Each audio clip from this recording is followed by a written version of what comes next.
अगर आप लोग हमारे चैनल पर नए हैं तो प्लीज चैनल को सब्सक्राइब करो और ऐसे कार्टून की वीडियो देखने के लिए बेल आइकन को ऑन करें।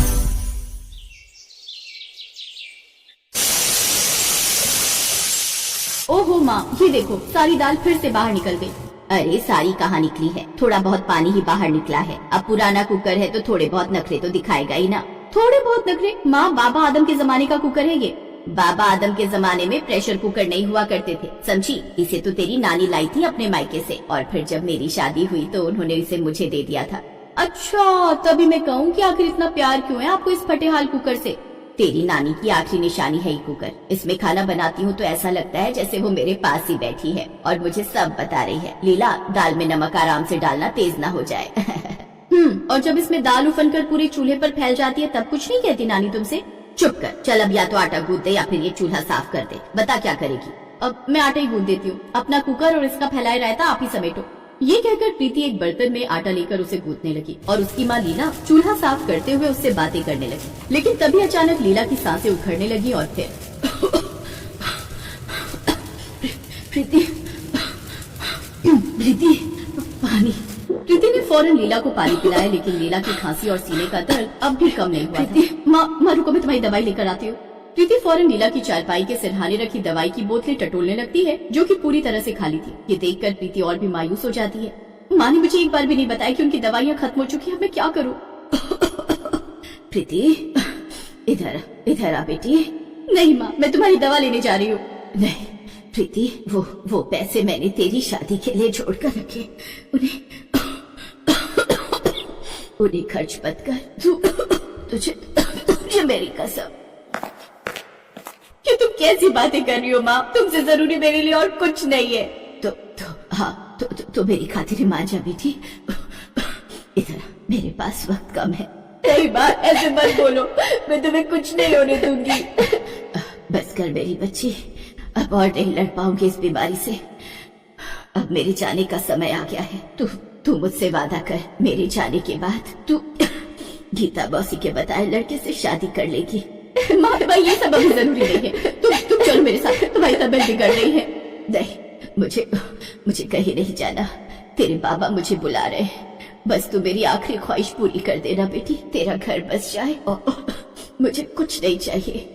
ये लीला के आखिरी शब्द थे। उसने प्रीति की गोद में ही दम तोड़ दिया। प्रीति का रो रो कर बुरा हाल था और फिर कुछ महीनों के बाद अपनी माँ की इच्छा पूरी करने के लिए उसने कुशल से शादी कर ली। ये रिश्ता उसकी मौसी ने कराया था। प्रीति की विदाई हो रही थी और तभी उसकी नजर अपनी माँ के पुराने कुकर पर पड़ी और फिर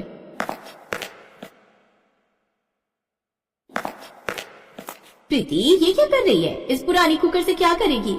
इसे अपने साथ ले जाऊंगी मौसी, माँ की आखिरी निशानी के रूप में। और इस तरह प्रीति अपनी माँ के उस पुराने कुकर को साथ लेकर अपने ससुराल पहुँच गई। यहाँ उसके पति कुशल के अलावा उसकी सास वृंदा और ससुर सुरेश रहते थे। प्रीति ने पहले ही दिन से घर के सारे कामकाज संभाल लिए। ये देखो, अब ये दिन आ गए हमारे। सोचा था लक्ष्मी घर लेकर आ रहे हैं, लेकिन ये तो कचरा उठा लाई।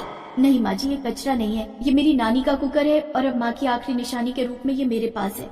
लो जी, नानी से माँ को और माँ से इसे। वाह वाह वाह, खानदानी कंजूस निकला इसका परिवार तो। लेकिन मेरे यहाँ ये सब नहीं चलेगा। चल उठाकर बाहर फेंक इसे। एक नया कुकर तो ला नहीं सकी, कम से कम ये पुराना जला गला कुकर सामने रखकर हमारी बेइज्जती तो मत कर। ठीक है माँ जी, आपको पसंद नहीं तो मैं इस कुकर में खाना नहीं बनाऊं, लेकिन भगवान के लिए इसे फेंकने को मत कहिए। ये मेरी माँ की आखिरी निशानी है मेरे पास। प्रीति ने उस पुराने कुकर को ले जाकर अपने सामान के साथ रख दिया। फिर उसी रात हाँ, तो माँ ने गलत क्या कहा? तुम्हारी माँ ने धोखा किया है हमारे साथ। शादी में गृहस्थी का सारा सामान देने का वादा किया और फिर मौत के सामने हार गई मेरी माँ। अगर आप लोगों को दहेज ही चाहिए था तो मना कर देते शादी से। मैं कौन सा आप लोगों के पैरों में गिर रही? मेरी माँ के जीवन की सारी जमा पूंजी दे ही दी थी आप लोगों को। अब इससे ज्यादा और क्या चाहिए था? बदतमीज औरत, मेरे सामने मुंह चलाती है। रुक, अभी तेरा दिमाग ठिकाने लगाता हूँ, रुक।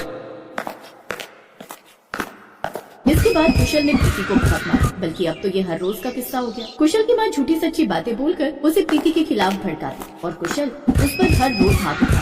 फिर एक दिन, देख रही हो ना माँ क्या हो रहा है यहाँ मेरे साथ। कितना अच्छा होता अगर तुम उन पैसों से अपना इलाज करवाने देती। तुम कुछ और दिन मेरे साथ होती और मैं इस नरक में भी नहीं होती। प्रीति को उसकी माँ की बहुत याद आ रही थी। तभी उसकी नजर उस पुराने कुकर पर पड़ी और फिर वो गहरी सोच में चली गई। नहीं, मैं इतनी आसानी से हार नहीं मान सकती। पापा के जाने के बाद तुम भी तो अकेली ही थी माँ। तब इस पुराने कुकर ने तुम्हारा साथ दिया। मुझे विश्वास है कि ये मेरा भी साथ देगा। उस पुराने कुकर को हाथ में लेते ही प्रीति में एक अलग ही जोश भर आया। कुशल और उसके सास ससुर ने उसे एक बार भी नहीं रोका और फिर जब वो वापस नहीं आई तो उसे ढूंढने तक की कोशिश नहीं की। अपने ससुराल से निकलकर प्रीति सीधे अपनी मौसी के पास गई और फिर, ये तू क्या कर आई प्रीति? कितनी मुश्किल से तेरी शादी कराई थी मैंने और तू अपना ससुराल ही छोड़कर आ गई। अब थोड़े बहुत कलेश तो हर घर में होते हैं बेटा, मेरी बात मान और लौट जा अपने घर। वो मेरा घर कभी था ही नहीं मौसी, अब मैं अपना घर बनाऊंगी। प्रीति माँ बनने वाली थी। प्रीति को अपने पैरों पर खड़ा होना था। उसने अपने कानों के कुंडल बेचकर एक कमरा किराए पर लिया और फिर वहीं से टिफिन बनाकर बेचने का काम फिर से शुरू किया। चूल्हा मिट्टी से बनाया और बर्तनों के नाम पर बस एक वही पुराना कुकर था उसके पास, लेकिन फिलहाल वो काफी था उसके लिए।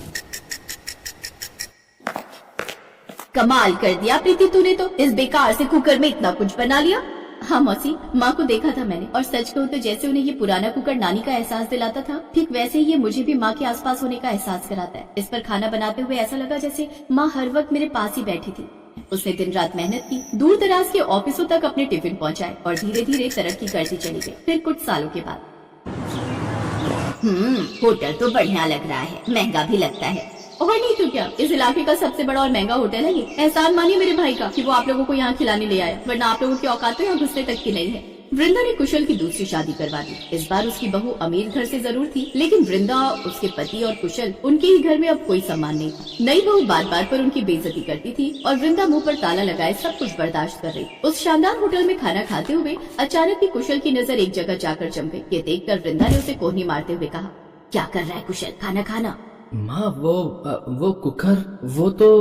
कुशल ने जिस तरफ इशारा किया उस तरफ देखते ही वृंदा की आंखें भी चौड़ी हो गई। वो प्रीति का वही पुराना कुकर था जो हमेशा वृंदा की आंखों में खटकता था, लेकिन इस शानदार होटल में उस पुराने कुकर को बड़े ही करीने से एक शीशे के बॉक्स में सहेज कर रखा हुआ था, बिल्कुल किसी शोपीस की तरह। और उसके ठीक बगल में लगी थी प्रीति की माँ की बड़ी सी तस्वीर, जिसे देखकर वृंदा और कुशल सारी कहानी समझ चुके थे। लेकिन वो कुछ कहते या करते उससे पहले एक छोटी बच्ची वहाँ खेलते हुए आई और अपनी माँ का आंचल खींचते हुए बोली, माँ आपका ये पुराना कुकर मुझे कब मिलेगा?